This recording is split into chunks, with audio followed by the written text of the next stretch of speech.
Voilà. Donc je suis Myriam Goffard, je suis psychothérapeute, psychanalyste sur Uzès, dans le Gard, premier duché de France. Voilà, je suis aussi docteur en sciences de l'éducation.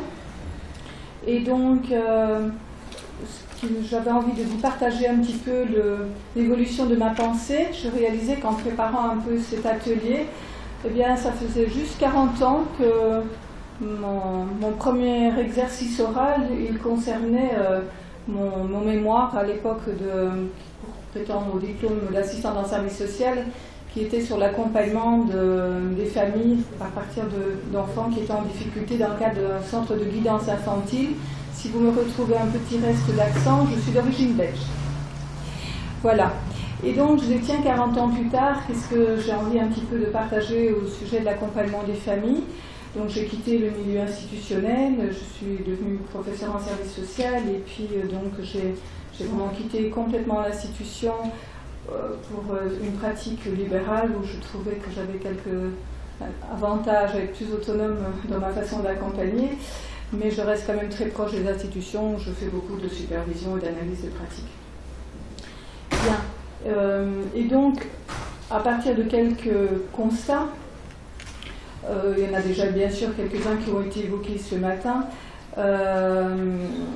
entre autres, je pense qu'un foisonnement quelque part du développement des sciences de la psychologie, mais surtout peut-être de la médicalisation de la compréhension des symptômes et de l'accompagnement, pour moi, a quelque part entraîné un petit peu une mise sous le boisseau de toute la question du vivant, comment la famille, dans ce qui va l'animer de ce qu'elle a de plus vivant en elle, peut être accueillie comme une ressource aujourd'hui.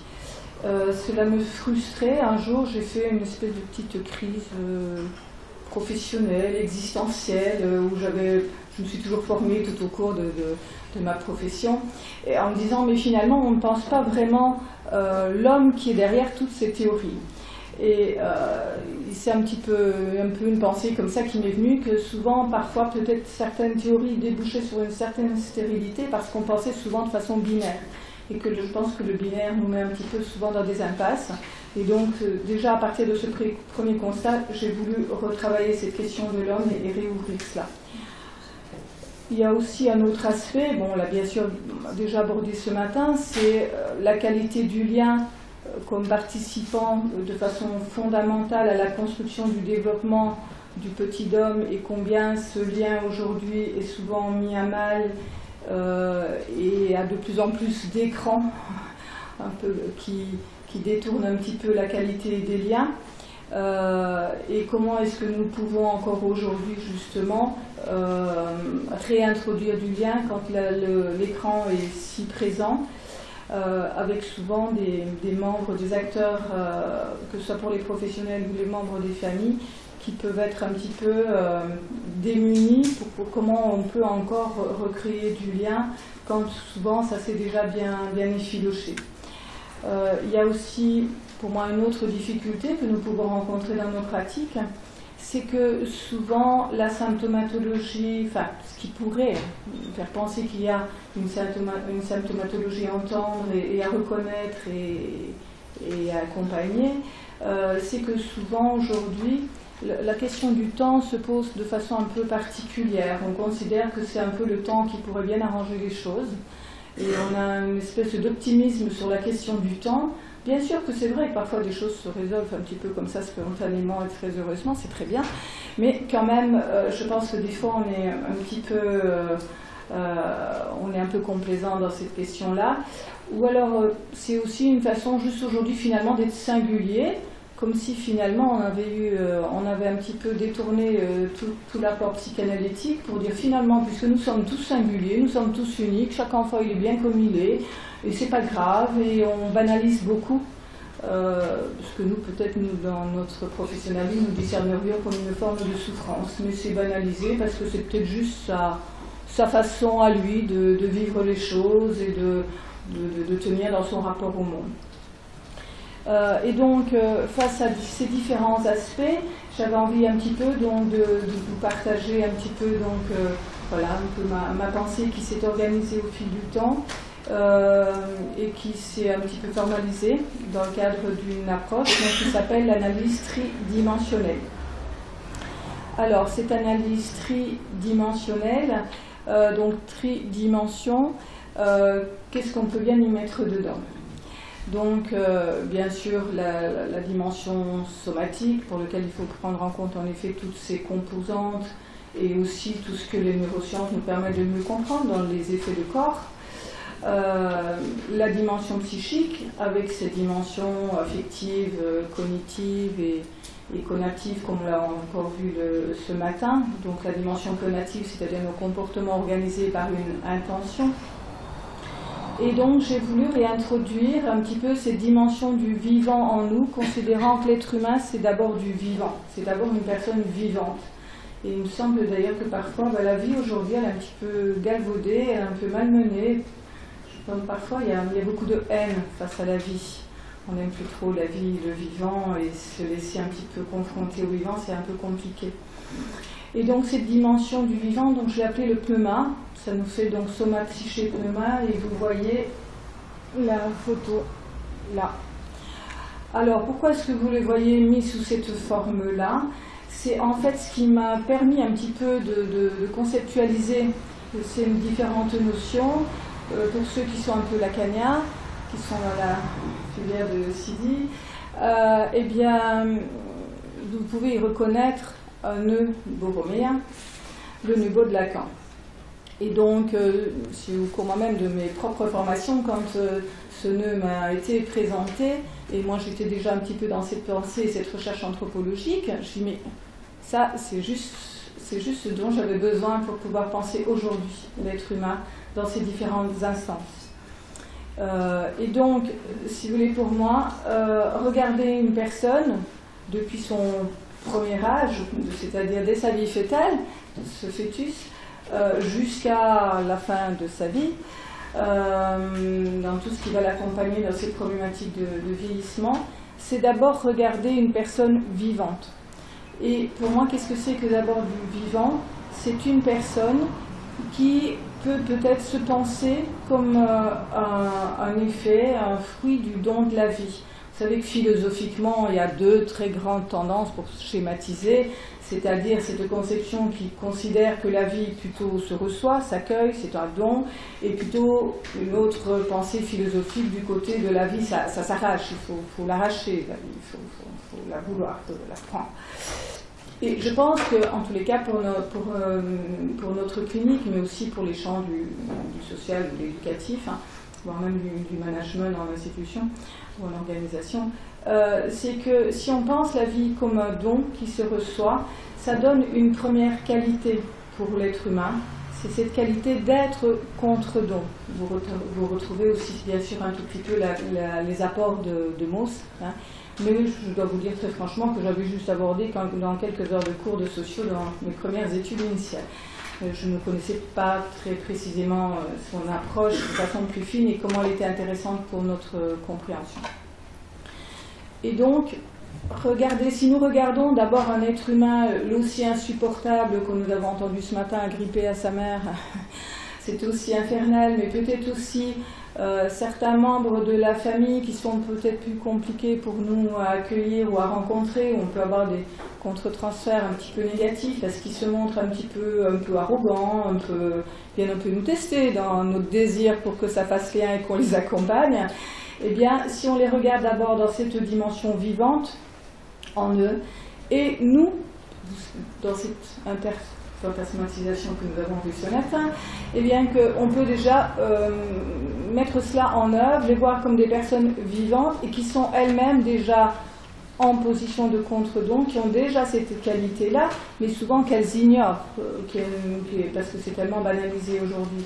Et déjà, quand nous accueillons une famille, et combien vous le désignez, notre fameux petit patient désigné, Stéphane est insupportable, au bout la même, faisant quelque chose, on n'en peut plus. Et puis à quelle heure est-ce qu'il faut venir le rechercher? Parce qu'on ne compte même pas rester présent dans la séance, parce que c'est vraiment trop douloureux. Surtout que nous, à Uzès, nous avons une belle ville, il y a toujours des belles balades à faire, et nous avons un magnifique marché. Donc il y a toujours de quoi faire à l'extérieur, et surtout pas à l'intérieur d'un cabinet, surtout pas. Eh bien, déjà, quand on peut rappeler à la famille que cet enfant-là, il est en qualité. Cette qualité d'être vivant, d'être au bénéfice de la vie, et donc juste cette qualité de la recevoir qui lui donne ces potentialités-là d'être contre-don. S'il est en contre-don, tout le mouvement, toute la dynamique qui va s'instaurer, c'est de gérer sa problématique de dette. Parce que s'il est objet du don, il est contre-don, ça veut dire qu'il est capable, juste en étant vivant, d'apporter quelque chose à son tour. Pas bien sûr spécialement dans la réciprocité, sûrement pas, hein, parce que ça c'est juste pas possible, mais juste il est, dès lors, avec un statut de sujet vivant, en capacité de donner à son tour, il est contre-don. Et qu'on va le regarder, dès le départ de sa vie, comme cherchant à apporter à son tour en échange de la vie reçue. Et c'est impressionnant de voir comment ces tout petits, souvent, vont avoir toutes sortes de comportements, voire même à s'épuiser, pour tenter d'apporter quelque chose aux parents, parce que, quelque part, ils sont en dette, d'abord évidemment face à eux. Alors je veux dire parents au sens très très large, c'est-à-dire de tous ceux qui vont contribuer à ce qu'il arrive sur Terre, hein, pour rester un petit peu simple là dans l'énonciation. Mais on pense bien sûr à toutes ces figures possibles. C'est que, regardez ce petit, comment il est déjà en train de gérer sa dette, comment il est contre-don, qu'est-ce qu'il apporte. Alors le fœtus, bien sûr, son premier possible, qu'est-ce qu'il peut déjà apporter juste d'être dans ce ventre? C'est déjà d'être un surplus de jouissance. Quand on arrive à se réjouir de cette grossesse, ce fœtus apporte ce surplus de vie, un surplus de jouissance. On sait d'ailleurs que certaines mères, c'est là qu'elles sont le mieux, et chaque année elles rêvent de faire un enfant le suivant, parce que c'est là qu'elles s'épanouissent complètement, parce que ce surplus de vie en elles leur permet de se sentir tellement vivant. Et ça, c'est déjà une première expérience de contre-don, d'être un surplus de vie pour quelqu'un, voire quelques autres, quand on convoque tous ces représentants dont on a parlé ce matin. Donc ça, c'est la première compétence du fœtus, d'être déjà un surplus de vie pour quelqu'un, quelques-uns, et donc déjà l'interroger pour qui il a pu être déjà ce surplus de vie. Et là, vous sentez déjà que votre bébé, il change, son faciès se s'ouvre, il se détend, il s'apaise. Ensuite, sa deuxième compétence, parce que dès lors, s'il a un surplus de vie, ça veut dire qu'on s'y est attaché. Dans ce qu'on a vu de la problématique d'attachement ce matin, on s'y est attaché, et qu'est-ce qu'il peut faire à son tour encore? Eh bien, c'est de rassurer qu'il est bien vivant. Et vous avez parfois d'ailleurs des enfants extrêmement agités ultérieurement, parce qu'il y a des fois des mamans, des parents un peu anxieux qui ne sont jamais très rassurés. Et déjà, fœtus, il a compris l'affaire. Quand il bouge, ah ça va, tu vas bien, tu es bien là, tu es bien vivant. Mais parfois, on peut devenir un petit peu adducte à cette réassurance, et ça fait tout de suite des fœtus et plus tard des nourrissons qui vont s'épuiser pour essayer de rassurer qu'ils sont bien vivants. Surtout quand à la naissance, avant c'était un peu les pleurs qui rassuraient, maintenant on sait qu'on peut naître un peu plus paisiblement, il n'y a plus besoin de pleurs, mais parfois les mamans, quand elles sortent un petit peu des moments un peu où elles se sont un petit peu assoupies dans les suites de l'accouchement, et elles se tout d'un coup disent « je ne l'ai pas entendu crier, est-ce qu'il va bien ?» Oui, madame, rassurez-vous, il a les yeux grands ouverts, vous vous souvenez plus bien, mais c'est pas grave, oui, tout va bien, est-ce que rien, il va bien, regardez. Et parce que ces pleurs rassurent, et souvent on a des enfants qui ont du mal à passer les nuits, parce que en fait juste c'est pas l'enfant déjà qui ne fait passer une nuit, qui ne grandit pas bien, qui va déjà devenir le capricieux, le pénible. Eh ben t'as pas fini avec lui, et ça y est, tous les prédicats arrivent. C'est juste un enfant qui tente de rassurer qu'il est bien vivant, et il connaît un peu l'horloge de sa mère, il sait combien de temps elle tient, et qu'elle peut, elle, à peu près dormir rassurée. Et puis ça pleure régulièrement juste pour rassurer. Et quand on explique ça au petit qui fait bien son travail de nourrisson, il la rassure au mieux, on va juste maintenant aider maman à peut-être se rassurer un peu différemment pour qu'il retrouve sa qualité de sommeil, parce que c'est quand même bien de dormir, et qu'on en a besoin pour bien grandir, et que lui va bien grandir, il va bien se développer tranquillement, vivre sa petite vie d'enfant, et on va un peu s'occuper de maman qui peut être un peu anxieuse parce qu'elle a peut-être connu des soucis, des morts subites, d'autres choses dans son histoire, dans sa filiation, ou d'autres événements qui la mettent un peu à mal. Ou elle est un peu tristounette, elle est un peu seule, c'est un peu compliqué. Bon. Et donc ça, c'est déjà la deuxième compétence qu'apporte cet instant d'hypnoma chez le tout petit. Et puis au fur et à mesure qu'il va rentrer dans le langage et que, on va dire, une dimension plus inconsciente s'organise, progressivement, on observe ces enfants qui vont être quelque part, qui vont chercher à peut-être mettre en exergue les problématiques des parents qui n'ont pas encore pu trouver un aboutissement plus favorable.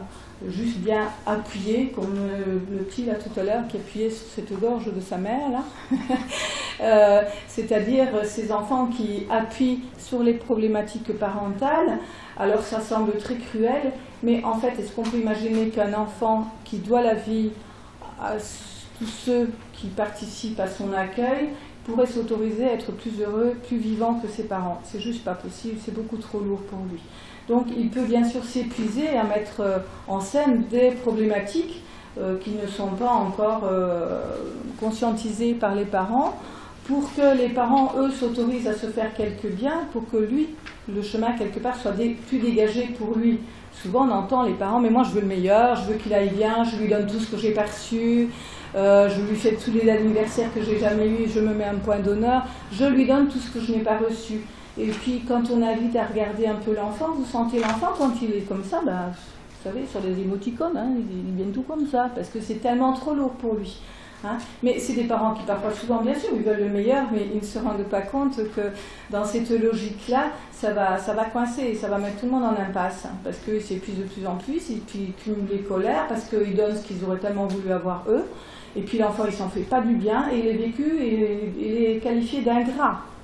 C'est quand même un peu lourd et un petit peu difficile quand finalement on peut peut-être leur expliquer qu'au contraire, c'est parce qu'ils sont vraiment dans la gratitude qu'il fait tout ça. Alors là vous avez les yeux qui s'écarquillent de partout. Bon, et là on peut travailler un petit peu parce que du coup les parents, la famille est rassurée que leur petit, pour lequel ils sont bien ambivalents, on vient consulter parce qu'on n'en peut plus, mais en même temps on a tellement peur de consulter, c'est tellement difficile aujourd'hui, ça met tellement à mal narcissiquement. Qu'est-ce que j'ai mal fait, qu'est-ce que j'ai raté? Quand on sait aujourd'hui que nos enfants, ben souvent, peut-être ce n'est plus vraiment la vie qui nous les a donnés, mais on a un peu choisi de les avoir au moment qui nous arrangeait, avec toute la culpabilité que ça génère. C'est moi qui ai voulu faire un enfant, donc je dois l'assumer, donc je dois le rendre heureux. Quel pari, c'est juste pas possible. Hein. Donc quand on reprend cette dynamique comme ça du côté du don, contre-don, c'est beaucoup plus allégeant et ça pacifie un petit peu toutes les fragilités narcissiques, ça redonne un espace à l'enfant et souvent ça le reconnaît dans toutes ces qualités-là déjà.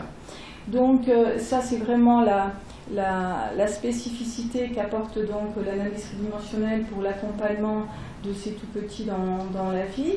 Et puis bien sûr que ce pneuma à l'œuvre, mais bien sûr que vous voyez que sur le schéma, ces instances, elles sont nouées. Hein, ce ne sont pas juste des instances disparates, parce que le fait qu'elles soient nouées peut permettre aussi de bien repérer et d'observer les effets d'une instance sur l'autre. Un enfant pour lequel on est plus en possibilité d'accueillir sa vie et de lui laisser une place, c'est un enfant pour lequel les effets de corps vont être assez intéressants parce qu'en général, on voit des corps qui se développent plus facilement. Quand les mamans clarifient un peu, bon, il n'est pas tout à fait arrivé comme j'avais prévu, mais finalement, je garde pas, ce petit bout de chou, il a entendu tout ça, il reçoit tous ces messages, alors il ne sait plus qu'est-ce que je fais, je grossis pas, j'essaye un peu la porte de sortie, je m'accroche, qu'est-ce que je fais, je ne sais pas quoi faire. Donc il nous faut aussi reprendre souvent tout cela parce qu'on trouve des traces sur le corps, des problèmes de croissance, des problèmes d'alimentation, des problèmes de peau, tous ces aspects somatiques, parce que quand ils ne savent pas encore très bien que c'est une bonne idée qu'ils soient vivants et qu'ils font super bien leur boulot et que c'est très chouette et qu'on reprend tout ça tranquillement pour aussi rappeler quand c'est peut-être maman, c'est pas que toi qu'elle ne voulait pas, elle n'était pas sûre qu'elle allait t'apporter de bonnes conditions. C'est bien parce que déjà elle t'aimait qu'elle se demandait si c'était prudent de faire en sorte que tu puisses t'accrocher. On fait tout ce travail de relecture avec et ça a aussi donc beaucoup d'effets sur le corps, sur son développement. Bien sûr que ce corps, ce soma, il est aussi noué à la psyché et que bien sûr il faut aussi accompagner la personne suivant ses particularités de corps et psychiquement comment elle peut appréhender tout ça. Hein, on a un enfant prématuré, comment il va être soutenu si peut-être il y a des fonctions qui restent un petit peu plus immatures que d'autres et comment psychiquement ça va l'impacter. Quand aujourd'hui, justement, avec l'effet des neurosciences, on sait que nous avons des zones corticales libres et on ne sait jamais quel signifiant comme ça va s'inscrire dans la psyché de l'enfant. On ne sait jamais à l'avance quels sont les signifiants qui vont s'inscrire dans tout son vécu. Pour avoir des jumeaux, ce n'est pas du tout les mêmes signifiants qui vont s'inscrire, même s'ils sont tous les deux prémas et qu'ils ont le même soutien et le même doudou et tout ce qu'on veut. Qu'est-ce qui va venir taper sur eux?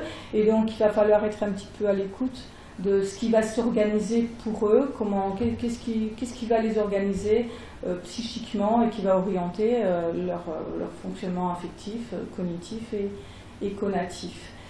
Et bien sûr aussi, on observe qu'en étant assez précis sur ce qui s'est passé, mais avec une bonne qualité affective, et bien petit à petit, ça leur permet justement de mieux discerner, parce que tout à l'heure on entendait, là c'était qui, c'était Léo, qui pouvait bien nommer ce qui se passait, mais on sentait que c'était un peu froid. Sa reprise des événements, c'était un petit peu froid, ça faisait presque un petit peu caustique, mais comment on peut aider à penser clairement dès lors que c'est porté par une nourriture affective et qui après permet d'avoir des comportements au fur et à mesure les plus ajustés. Et puis bien sûr que après, suivant le développement psychique, ça va aussi permettre quelque part que cette dimension du vivant, elle puisse elle aussi se développer, parce que notre rapport au vivant, c'est-à-dire ce qui va devenir plus tard peut-être ce qui va faire signification pour nous dans la vie, ce qui nous fait vivre, ce qui nous fait vibrer, le sens que ça nous donne. Pour certains, ça peut être du côté, même ça peut s'appeler du côté d'une vocation, ce qui anime, ce à quoi on adhère. Et bien sûr que ça va être aussi lié, cet investissement, à la façon dont la psyché aura pu se structurer de façon plus ou moins souple ou pas. Bien. Donc ça c'est pour l'aspect ternaire et cette façon que ce soit noué. Alors ce nouage-là, il a donc une qualité un petit peu particulière, celle que donc Lacan nous a apportée avec son œbo, donc c'est cette qualité dite borroméenne. Alors pour ceux qui aiment voyager, l'Italie elle sait bien, c'est où se retrouve ce blason, près du lac Majeur, les îles Borromée. Donc c'est ce blason et ce nœud qui ont orienté un petit peu Lacan à la fin de sa vie dans ses recherches. Et donc la qualité de ce nœud borroméen, vous voyez, j'ai une de mes étudiantes qui un jour très gentiment m'a fabriqué cette petite chose. Vous voyez, vous avez 3 nœuds, donc c'était l'emblème de la famille Borromée. Et la qualité d'un nœud borroméen, parce que les nœuds, les marins, ils savent qu'il y en a des centaines, mais la qualité de ce nœud, c'est que quand vous en dénouez un, qu'est-ce que ça fait? Et bien, ça dénoue les 2 autres.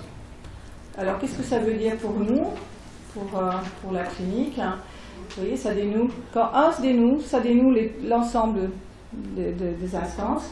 Ça veut dire que ce qui paraît assez important pour une structuration du sujet, c'est qu'il n'y ait pas une instance qui soit considérée comme plus importante que l'autre.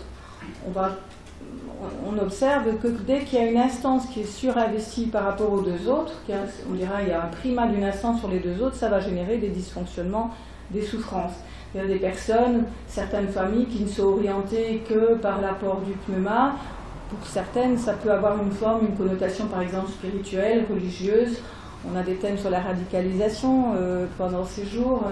Eh bien parce que comme si c'était tous les comportements et toute la vie de la famille est orientée par ce qui les fait vivre, et pour eux ce qui les fait vivre c'est une certaine pensée, des dogmes religieux, certaines pratiques, et tout est orienté à cet endroit-là. Ce qui fait que ça peut, j'ai encore là une jeune fermière qui finissent, parce que j'essaie de savoir un petit peu qu'est-ce qui l'orientait, qu'est-ce qui était important pour elle. Elle me dit « Ah, mais vous me dites pour moi ?» Je dis « Oui, vous êtes là devant moi, donc je dis pour vous. » Ah, et bien je réalise en fait, ça je ne peux pas répondre à cette question, je peux juste vous dire ce qui est important pour ma famille. Et sa famille, c'était, il fallait servir ce Dieu auquel la famille adhérait, il fallait servir ce Dieu. ok, pas de problème, mais c'était quoi servir ce Dieu? Et vous voyez, petit à petit, et puis elle a pris conscience en fait qu'il y avait un tel primat, toute sa famille était organisée par ces aspects-là, et ce qui fait qu'il y avait eu très très peu de place pour sa construction beaucoup plus individualisée, sa construction singulière du sujet, et que finalement elle commençait à découvrir que sa seule modalité, ça avait été un petit peu de... Elle dit finalement, oui, maintenant je prends conscience, j'ai vécu en dehors, ailleurs. C'était hors de ma famille que je pouvais vivre, avec toute la culpabilité que ça a posé et tous les effets sur sa psyché, où quand même, quelquefois j'étais un peu inquiète sur la manifestation peut-être de quelques clivages. La vie, elle était ailleurs pour elle, parce que là, et pourtant c'était là que la famille témoignait de ce qui devait faire vivre. Et ça n'a pas été très vivant pour elle. Bon, et ce Dieu-là, elle ne sait d'ailleurs toujours pas trop qui c'est, ce que c'est, parce que, bon, ça organisait tout, mais ça ne pouvait pas vraiment ni se penser, ni se partager. C'était très dogmatique. Donc, on sait aussi aujourd'hui combien parfois certaines familles, certains fonctionnements familiaux sont tellement orientés du côté du soma, où on peut mettre l'aspect physique mais matériel aussi. Donc avoir la bonne santé, faire du sport, être en bonne forme, faire tout ce qu'il faut pour bien vivre, mais du côté vraiment physiologiquement et matériellement. Et donc, ce qui fait que vous avez des enfants, quand ils arrivent à votre cabinet, et puis ils vous regardent, t'as pas la plaie, toi? Il n'y a pas la plaie, mais on va s'amuser autrement.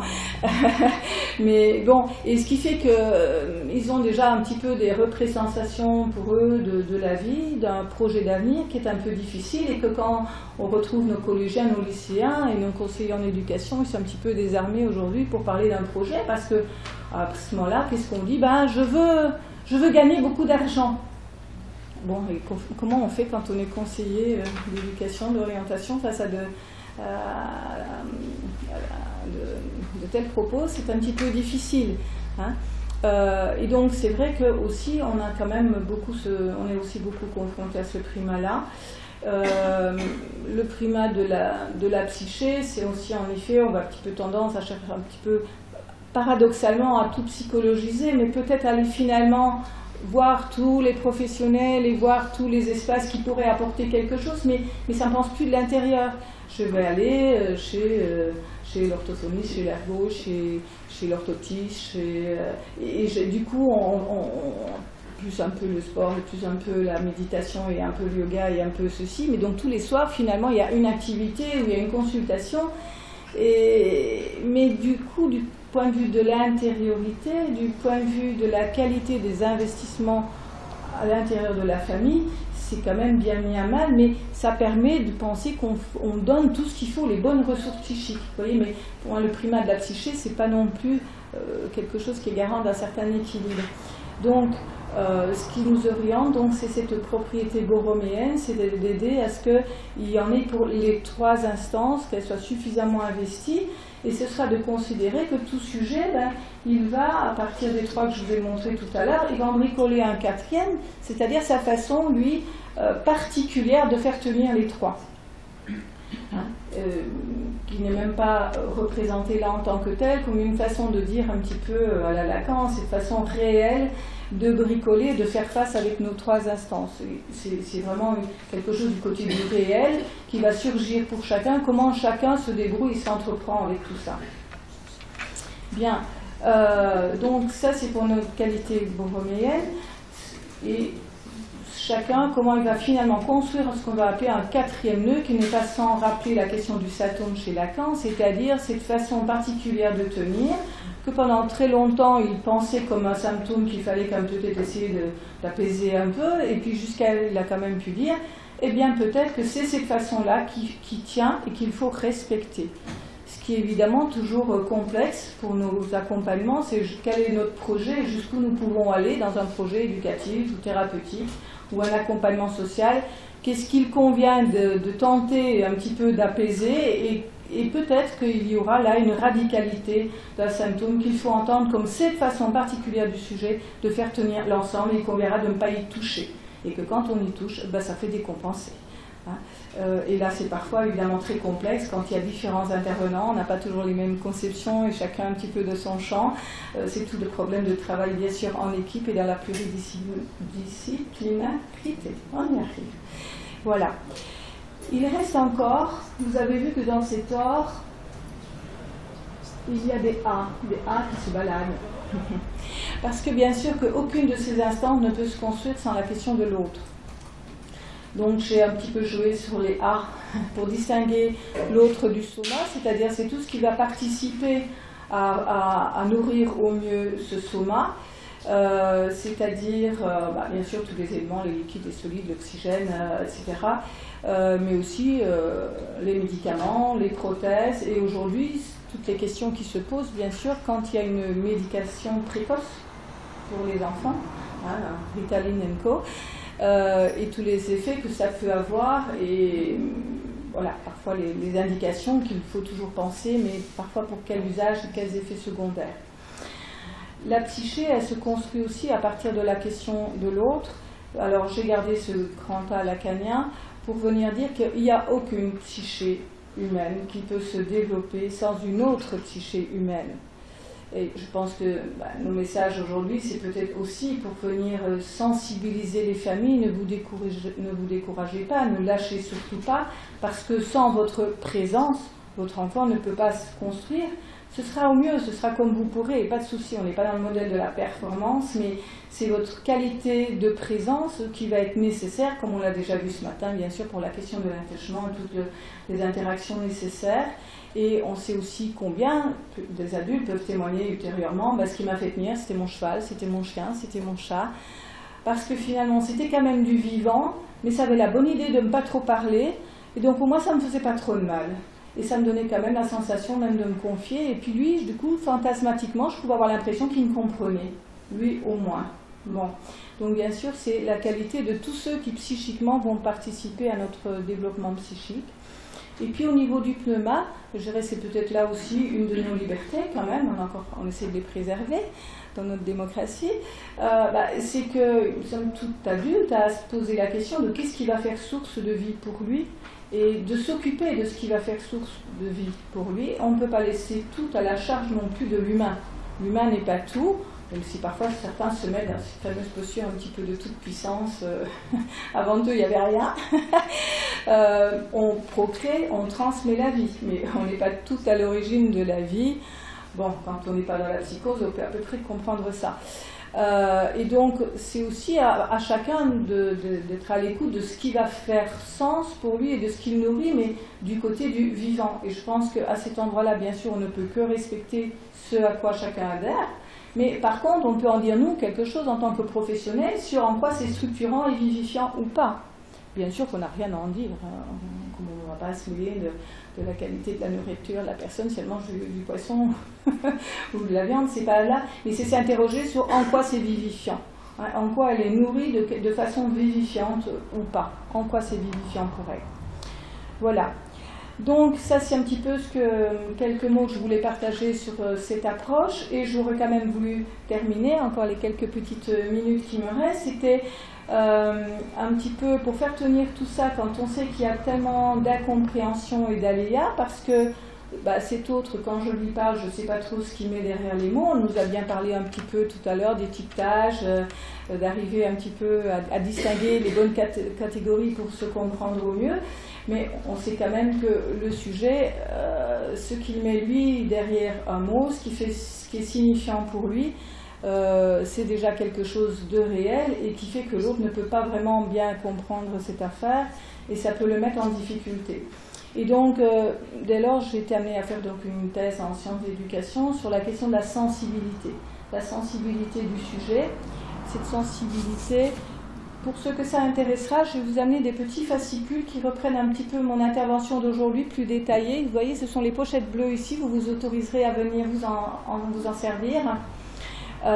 Et donc, cette sensibilité, que donc, dans des termes pour aujourd'hui un petit peu plus vernaculaire, mais donc j'ai un petit peu proposé de la définir comme une propriété qui nous permet de percevoir les petits changements, bien sûr en nous, dans notre intériorité, mais aussi chez l'autre, ces fameux petits traits, percevoir je suis énervé, je suis fatigué, ou c'est très vite, je suis tout détendu.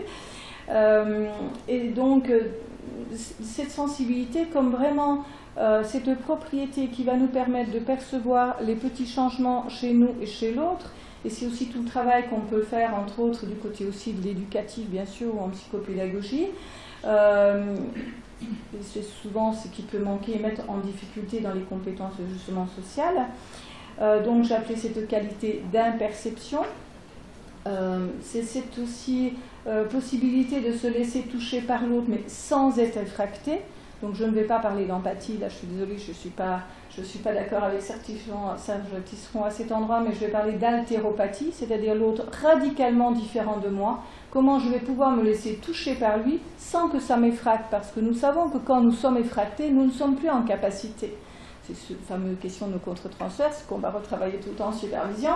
Mais donc comment est-ce que nous allons être capables d'être touchés par l'autre, parce qu'il n'y a pas de qualité de lien sans pouvoir encore être touché par l'autre, l'autre mon semblable, l'autre de l'humain, ce visage lévinassien, mais sans être effracté, parce que dès lors que je me retrouve à être effracté, je ne suis plus en mesure d'accompagner ou d'écouter. C'est ce qu'on va retrouver dans les couples et les familles. Il m'a tellement mis à mal, à un moment donné, je suis désolée, mais le geste est venu parce que j'étais trop effractée. Hein. Donc ça, c'est la deuxième qualité qu'apporte cette propriété de la sensibilité. Et la troisième, donc, c'est d'être capable de s'ajuster avec tact, c'est-à-dire cette capacité-là, par contre, c'est juste l'inverse, de pouvoir toucher l'autre, parce que quand je lui parle, j'aimerais quand même qu'il s'enrichisse de ce que je lui dis, on n'aime pas parler pour rien, mais qu'il puisse m'entendre, mais l'art du tact, c'est pouvoir dire les choses à l'autre sans que ça l'effracte, c'est-à-dire que sans qu'on aille effracter son instance, parce que si ça l'effracte, bah, il va se replier, il ne va plus pouvoir être au bénéfice de l'échange. Les écrans à cet endroit-là, bien sûr, ils sont bien plus favorables. En plus, autour de clic, je clique sur autre chose. Là, ça ne m'effracte plus. Voilà. Et donc, je pense que toute cette question de la sensibilité, que nous soyons nous-mêmes en possibilité d'être au bénéfice de ces qualités-là pour notre pratique, et c'est bien sûr aussi d'éveiller les couples et les familles sur ces questions-là, les aider petit à petit à devenir dans ces qualités-là, donc d'imperception, percevoir ces petits changements qui ne sont pas percevables à l'œil nu, ces qualités d'haltéropathie et ces qualités de tact pour préserver des liens qui libèrent. Voilà, je vous remercie.